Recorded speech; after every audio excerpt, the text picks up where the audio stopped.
sa tabo. Then, i-try natin. Basahin muna natin siya.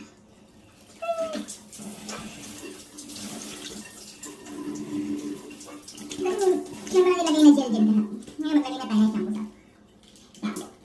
Wala yung shampoo. Ito wala. Pero shampoo. Sa kanila na. Dito siya. Magulo. Gilid-gilid. Gusto natin yung pinakagilid.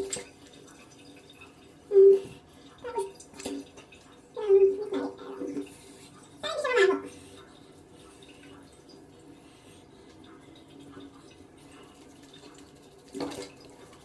damit yan, ito yung gusto nitong